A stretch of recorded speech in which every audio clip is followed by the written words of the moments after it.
Hello, देखो पीछे पहले वाले में जो हमने किया था, मतलब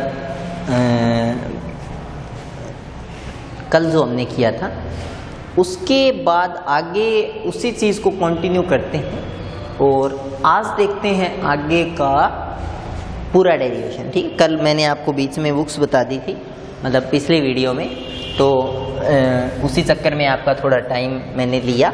ठीक है, आप वेस्ट नहीं कह सकते उसको, मैंने थोड़ा टाइम लिया और उसके बाद आपको बताया। अब आगे मैं आपके जो ये वर्क है ना, इसको कन्वर्ट करना मैं आपको सिखाता हूँ। ठीक है, देखो वैसे एक चीज़ भी बताऊँ, जब मैंने ये इतना वर्क करवाया था ना तो 20 मिनट हो चुके थे, और कोई भी कैमकोर्डर है वो ज़्यादा से ज़्यादा 30 मिनट की ऑफ शूट कर सकते हैं, तो वैसे भी नहीं होता, क्योंकि ये अब देखो तुम्हारा कहाँ जाकर सल्टेगा तुम खुद देखना।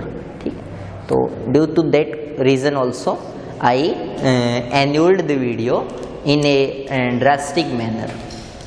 सो अब देखो, आप इसके अंदर आप एक चीज़ देखो, नहीं इसके अंदर आप एक चीज़ देखो, मैं इसको यहाँ बड़ा बनाता हूँ। ठीक है, मैं इसको यहाँ बड़ा बनाता हूँ, आप ये देखो, ये आपका क्या है, ये आपका है P प्रेशर और ये आपका V वॉल्यूम। हाँ, अब सुनो,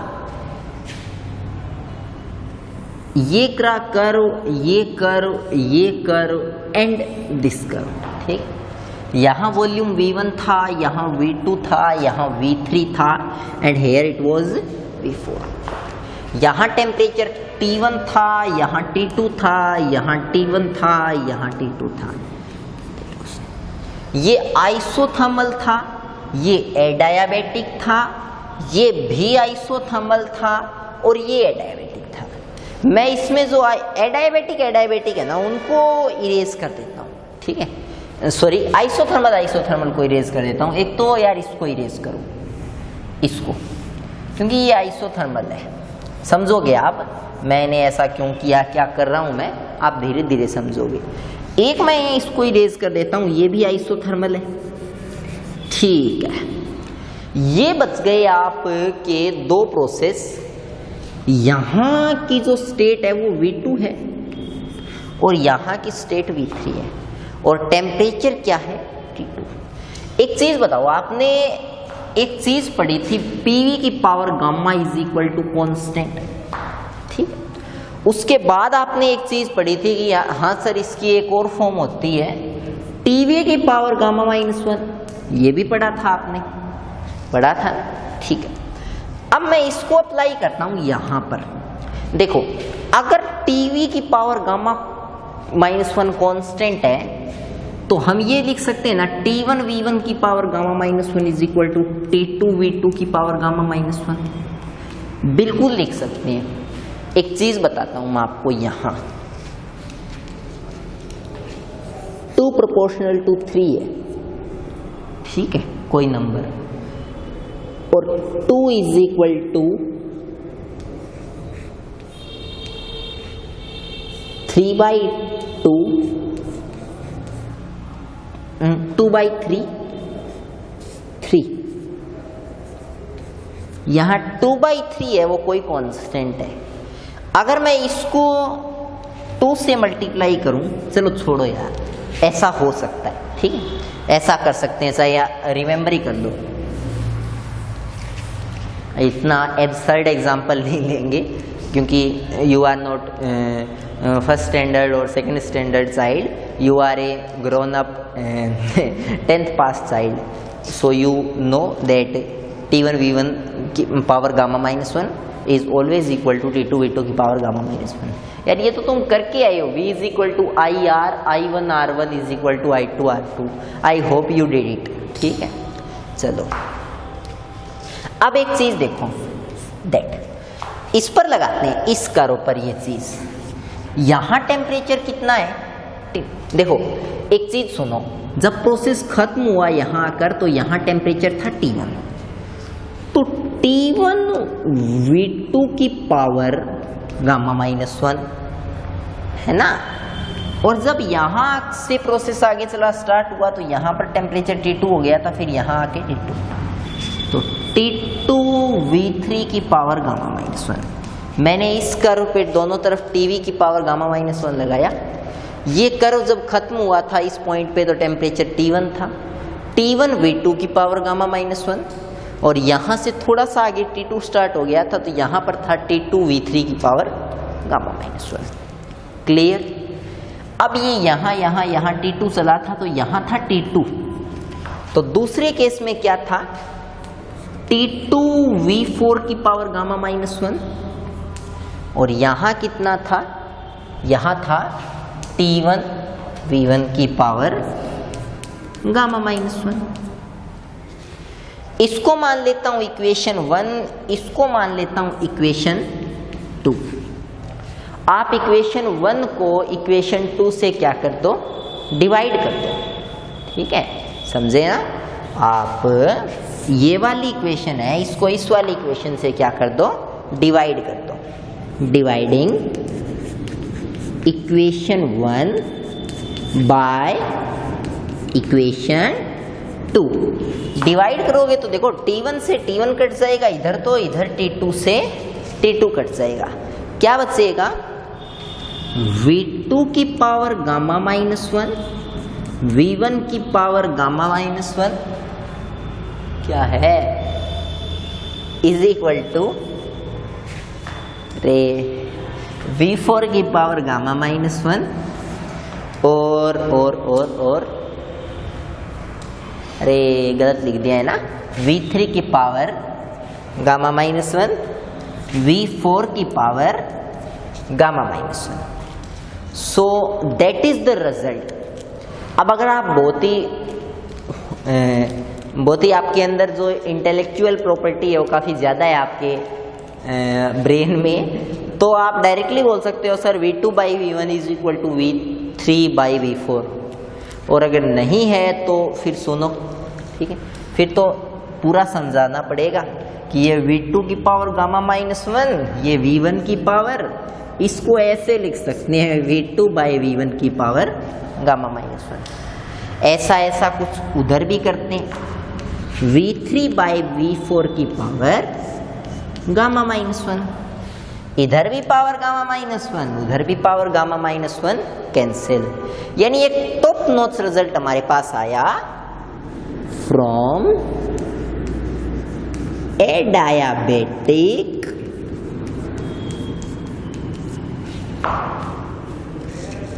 स्टेट इक्वेशन,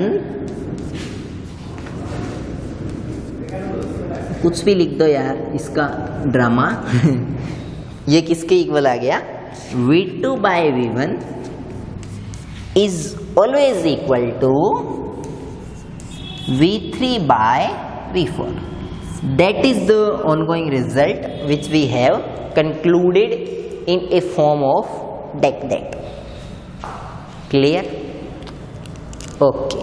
अब ये मत समझना कि इस लाइन के बाद आपको सीधा ये लिखना है, आपको इस लाइन के बाद बिल्कुल ये नहीं लिखना है, आपको ये लिखना है, ये लिखना है, ये लिखना है, ये कर्व बनाना है, ये भी लिखना है, ये करना है, उसके बाद में ये यहाँ से स्टार्ट करना है, ठीक है।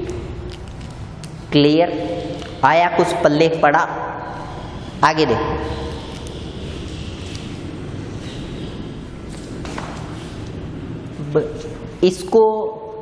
इसको यहाँ से इरेज करते हैं।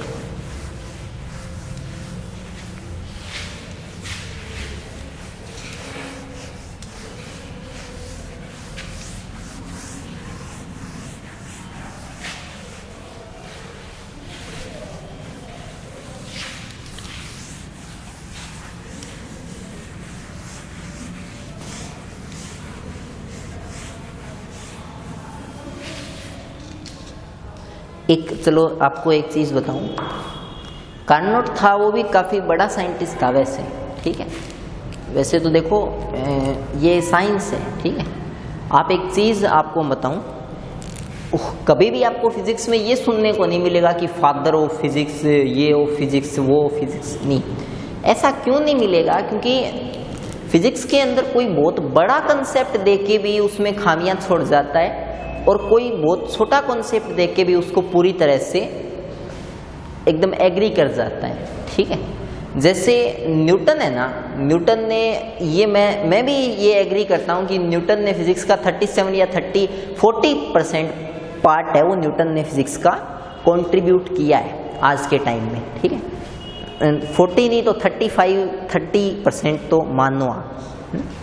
अच्छा, इतना पार्ट ही आइंस्टीन ने लगभग कवर अप किया है, 30% 35%। ठीक है, बट उनका बिल्कुल सही है, उनके डेरिवेशन, उनके जो विचार बोल दो, उनकी जो एजम्पशन बोल दो आप, तो वो चलती है। ठीक है, एक टाइम तक। बट अगर हम क्वांटम फिजिक्स में काफ़ी लंबा जाते हैं ना, तो लास्ट में ऐसे रिजल्ट शुरू होने आ जाते हैं जिनसे ये मतलब रिजल्ट निकल के आता है कि फिजिक्स के फंडामेंटल्स में बहुत बड़ी गलती है।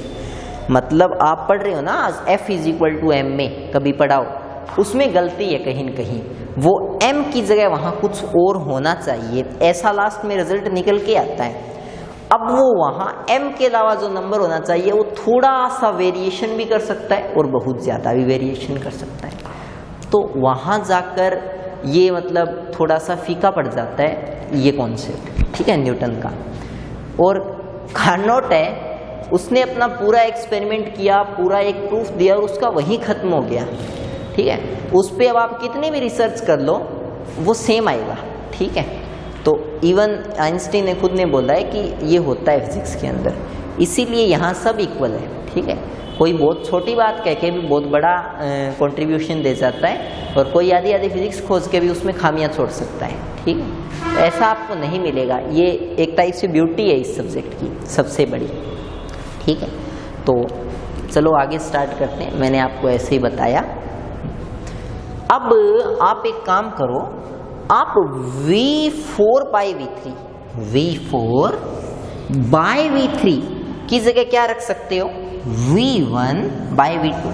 समझ रहे हो ना यहाँ V4/V3 है, इसको उल्टा कर लेना। ठीक है, V4/V3 की जगह आप क्या लिख सकते हो, V2/V1।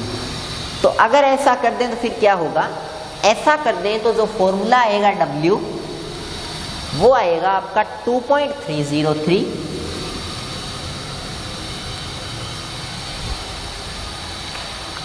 nRT1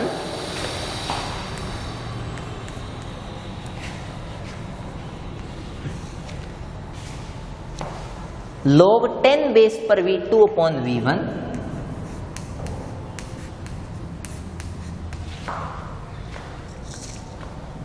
plus 2.303 nRT2 log 10 base पर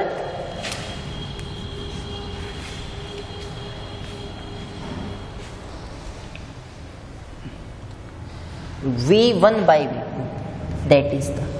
ठीक है, अब एक कॉन्सेप्ट मैंने बहुत बार बता दिया आपको कि log है A/B वो इक्वल होता है माइनस log B/A।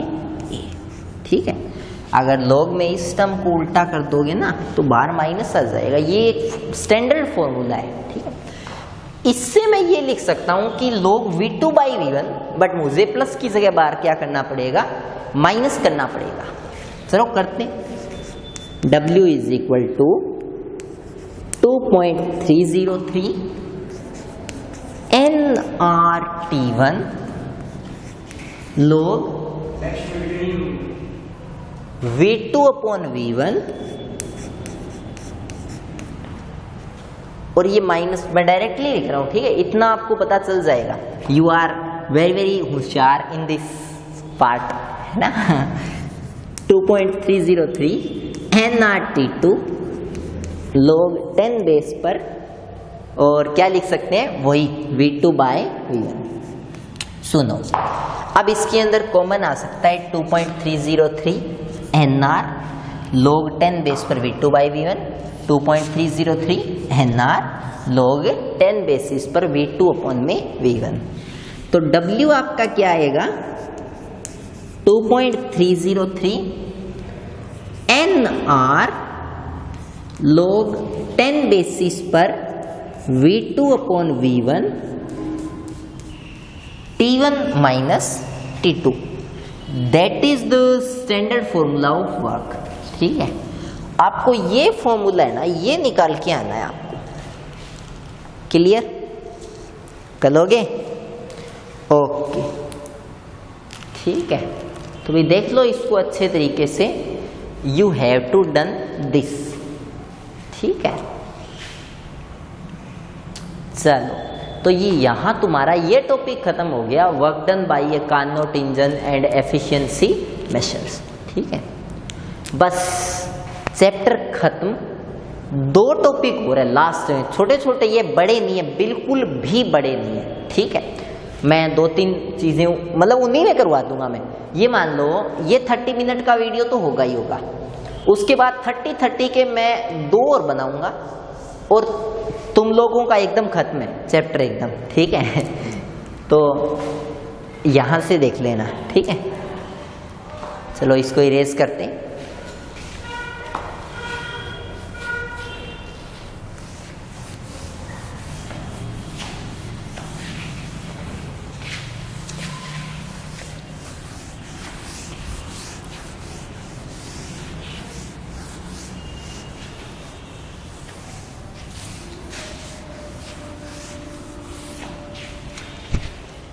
क्या हो रही हो? अच्छा, अरे हाँ, वो इसलिए क्योंकि जैसे मान लो मैं करवाता हूँ ना, कोई वर्ड बोलता हूँ तो मुझे उससे रिलेटेड फिर कोई मीम्स वगैरह याद आ जाता है, तब हंसी छूटती है।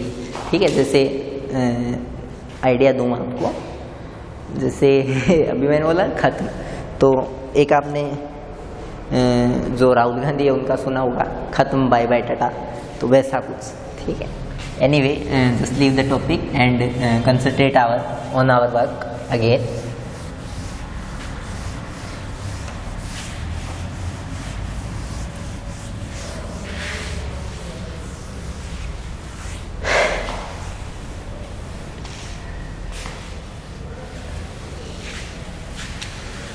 ठीक,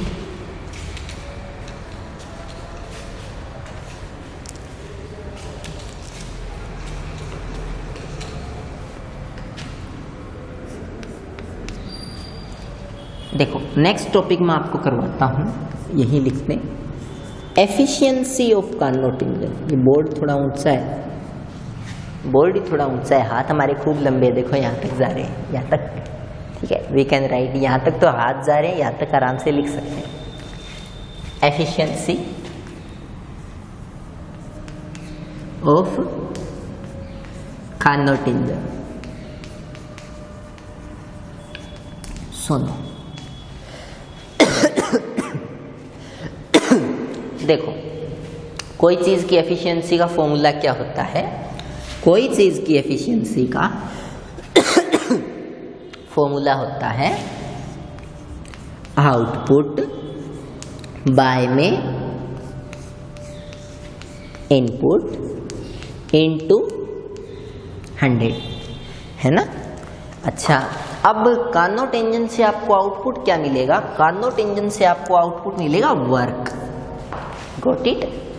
और इनपुट आप कार्नोट इंजन को क्या दोगे? आप कार्नोट इंजन को इनपुट दोगे हीट, और इनटू में आपका क्या आएगा? 100। Clear, got it, okay.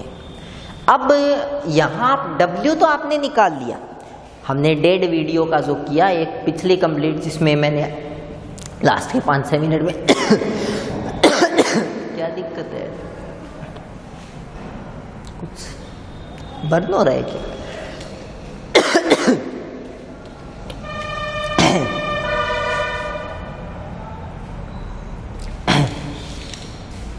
हाँ सुनो,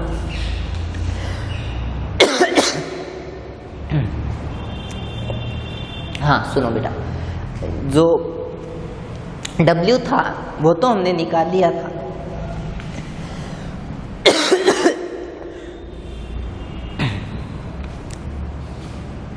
वेट।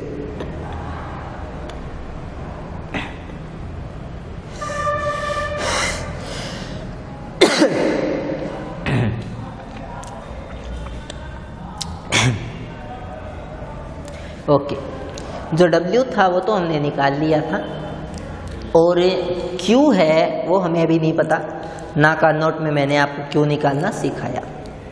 एक चीज सुनो, देखो 4 प्रोसेस किए थे तुम लोगों ने।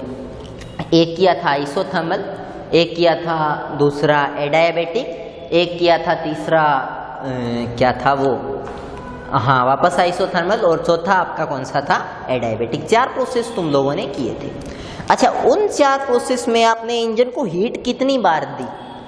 देखो पहले प्रोसेस में आपने इंजन को हीट सोर्स के ऊपर रखा था ना, उसमें तुम लोगों ने हीट दी थी। दूसरे प्रोसेस में तुम लोगों ने नीचे उतार दिया था उसको, क्या उसमें उसको हीट दी थी? नेवर। तीसरे प्रोसेस में आपने क्या किया था? तीसरे प्रोसेस में आपने उसको सिंक के ऊपर रखा था, तो क्या आपने हीट दी थी उसको? नहीं, तो आपने तो वापस ली थी। और चौथे प्रोसेस में उसको वापस जमीन पे रख दिया था, तो उसमें भी आपने उसको हीट नहीं दी। यानी आपने उस इंजन में पहला प्रोसेस था उसमें आपने उसको हीट दी थी, है ना। अगर उसमें हीट दी थी तो फिर उसमें तो वर्क इंजन ने क्या आपने किया था, और आपने वर्क थोड़ी किया था, आपने तो हीट दी थी। यानी ये वर्क जो भी इंजन को मिला वो आपके हीट की फॉर्म में मिला, ठीक है। और ये आपकी जो हीट है ये कितनी थी, ये तुम लोग देख लेना, मुझे ठीक ठाक याद है शायद NRT log 10 बेस पर यही था शायद V2 में। एक नजरिया तो ये है इस चीज को देखने का, ठीक है। दूसरा नजरिया इस चीज को ये है, कई बच्चे ये बोलते हैं कि सर ये बता दो कि चारों प्रोसेस में कितनी हीट मिली इंजन को, ठीक। तो पहले प्रोसेस में इंजन को हीट मिली, उसमें W इतना था, ठीक है। और प्रोसेस ये कौन सा था, आइसोथर्मल। तो आइसोथर्मल प्रोसेस होता है ना, उसके अंदर टेम्परेचर कांस्टेंट रहता है। और फिजिक्स के अंदर एक बहुत ही मशहूर लाइन है, internal energy is the function of temperature. यानी कभी भी अगर इंटरनल एनर्जी कांस्टेंट हो जाए, अगर कभी भी जिंदगी में, नेचर में अगर कहीं टेम्परेचर कांस्टेंट हो जाए, तो याद रखना इंटरनल एनर्जी पक्का कांस्टेंट होगी, क्योंकि इंटरनल एनर्जी है वो टेम्परेचर का एक फंक्शन होती है। और ये मेलवेयर फंक्शन के नाम से है, मालवेयर है, ऐसा कुछ है। अब पता नहीं, देखो हिंदी इंग्लिश में डिफरेंस आता है, मैं लिख देता हूँ। ये है, इसको कुछ ही बोल दो तुम लोग, ठीक है। चाहे मीलवायर बोल लो, चाहे मेलवेयर बोल लो, चाहे मालवियर बोल लो, एनीवे, ठीक है। ये कुछ भी बोल दो तुम लोग, ये है, ठीक है। तो ये एक साइंटिस्ट था, उन्होंने ये प्रूव किया था कि ये इंटरनल एनर्जी का फंक्शन होता है टेम्परेचर, ठीक है। तुम्हारे लिए ना सेकेंड ईयर में कहीं है, वहीं मैं बताऊंगा, ठीक है। फेनमैन लेक्चर का चौथा पार्ट पढ़ोगे, उसमें है, ठीक है। और उसमें भी थोड़ा सा है, बिल्कुल लास्ट में एक थोड़ी सी बस उसने थ्योरी बताई है, ठीक है, लास्ट में। तो इंटरनल एनर्जी है वो टेम्परेचर का फंक्शन होती है। यहाँ टेम्परेचर कांस्टेंट है, तो इंटरनल एनर्जी में चेंज कितना होगा, 0। क्योंकि कोई चीज कांस्टेंट होती है तो उसका डिफरेंशिएशन या उसमें चेंज कितना आता है बेटा, 0 आता है। हम ये लिखते हैं Q is equal to delta U plus में W, डेल्टा U या DU 0, तो सारा का सारा Q किस में, W में। और यही तो मैंने लिखा है, तो आप इस नजरिए से भी इसको सोच सकते हो। अच्छा, दूसरे सर आप तो बोल रहे थे कि चारों प्रोसेस की हीट गिनेंगे, तो भी गिन लो चारों की। पहले प्रोसेस में जो हीट दी थी वो तो QWA की है, तो वो तो Q1, ठीक है। दूसरे प्रोसेस में हीट दी नहीं, वो एडायाबेटिक था। तीसरे प्रोसेस में हीट दी नहीं ली, तो वो गिना ही नहीं जाएगा क्योंकि उसमें भी हीट नहीं दी हमने। और चौथा प्रोसेस वापस एडायाबेटिक था, तो ये W1 Q1 जो भी है, ये इतनी हीट तुम लोगों ने इंजन को दी थी। गॉट इट, ठीक। आगे सुनो,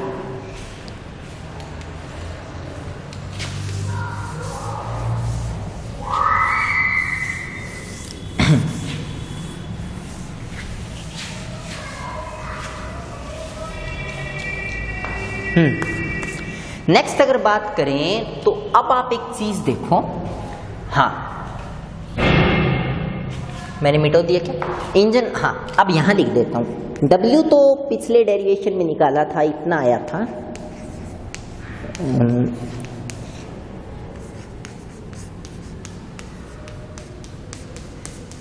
शायद इतना आया था, चेक कर लेना, ठीक है। और Q है वो हमने अभी निकाली थी,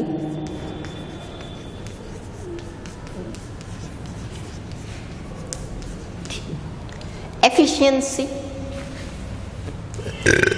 W को Q से डिवाइड कर दो तो anything will become as will known as efficiency, ठीक है।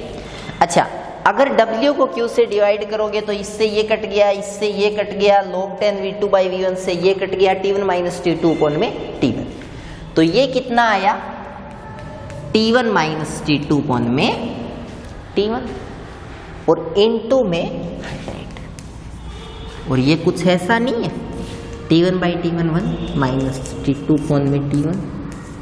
क्या ये फॉर्मूला मैं आपको बता नहीं चुका हूँ? बिल्कुल बता चुका हूँ, और कार्नोट ने यही फॉर्मूला लास्ट जाके निकाल दिया, ठीक है। तो फिर सारे साइंटिस्ट थे उनका एकदम श्योर हो गया, ठीक है। ये नहीं बोल सकते आप कार्नोट का एक्सपेरिमेंट फेल हो गया, वो खुद मिला कि उसने कुछ नहीं किया, उसने किया, क्या किया, संतुष्टि, ठीक है। क्योंकि ये देखो अब दुनिया किस चीज़ पे फिर रुक करेगी? क्या दुनिया इन एफिशिएंसी 100% बनाने पे रुक करेगी? कभी नहीं करेगी। दुनिया एफिशिएंसी हमेशा बढ़ाने पे काम करेगी, ठीक है। कभी ये नहीं सोचेगी कि 100% हो जाए, नहीं तो लोग कुछ मटेरियल ऐसा खोजते, ऐसा कोई यूनिक मटेरियल खोजने की कोशिश करते जिसकी 100% हो, ऐसा कुछ अलग करने की कोशिश करते। अब उस मतलब स्थिति में हमारा जो मन है वो एकदम निश्चित हो गया है, ठीक है। अब बस डेरिवेशन से, प्रैक्टिकल से, कुछ भी करके हमने ये तो प्रूव कर लिया है कि नहीं यार 100% तो नहीं हो सकती। अब बढ़ाने पे काम करो, जो एनर्जी लॉसिंग फैक्टर्स है उनको कम करो भी, और एनर्जी रिसाइकलिंग फैक्टर्स है, एनर्जी को दोबारा यूज़ करने वाले, उनको ज़्यादा करो, ठीक है। और यही चल रहा है आजकल, ठीक है।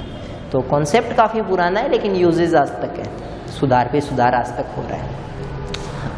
तो यही एफिशिएंसी लास्ट जाके आगे बात वहीं जाके अटक गई कि T1 कभी इन्फिनिटी नहीं हो सकता, T2 कभी 0 नहीं हो सकता। क्लियर? ठीक है, कर दोगे ना? ठीक है। अच्छा देखो ये तो कंप्लीट है यहाँ, ठीक है। 28 मिनट का वीडियो हो चुका है। मैं आपको 2 मिनट का एक सवाल देता हूँ बेटा, उसको करना अच्छे से और मुझे रिजल्ट बताना अगली वीडियो में। फिर मैं तुम लोगों को एक कॉन्सेप्ट सिखाऊंगा, ठीक। हाँ, मैं आपको ये बोल रहा हूँ कि एक इंजन है, उसका T1 है वो है 300 केल्विन और T2 है वो है 30 केल्विन, ठीक है। 2 कंडीशन थी। एक बच्चा था, उसने जो सोर्स का टेम्परेचर था उसको 30 इंक्रीज कर दिया, और एक बच्चा था 30 डिग्री सेंटीग्रेड कर दो यार, 300 डिग्री सेंटीग्रेड 30 डिग्री सेंटीग्रेड। एक बच्चा था, उसने सेंटीग्रेड को केल्विन में बदल दोगे ना, प्लस 273 कर लेना। हमेशा ध्यान रखना न्यूमेरिकल कभी भी करो आपको केल्विन में रखना है, क्योंकि ऐसा यूनिट कौन है, केल्विन है। अच्छा, एक बच्चा था, उसने इसको 30 केल्विन बढ़ाया, पहले बच्चे, और दूसरा बच्चा था, उसने इसको नहीं बढ़ाया, उसने कहा यार इसको क्यों बढ़ाए, इसको कम कर देता हूँ, तो उसने इसको -30 केल्विन कम कर दिया। आप मुझे बताना दोनों में से कौन से बच्चे की एफिशिएंसी ज़्यादा आएगी, ठीक है। निकाल के देखना बाकायदा दोनों की, और मुझे कमेंट्स ऑफ है क्या इसके? अगर कमेंट्स ऑफ है देख लेना यार, क्या है कमेंट ऑफ है, ऑन है, उस वो करके कोई व्हाट्सएप ग्रुप में तो वैसे ही टीचर एडमिन है, मैं पूछ लूँगा।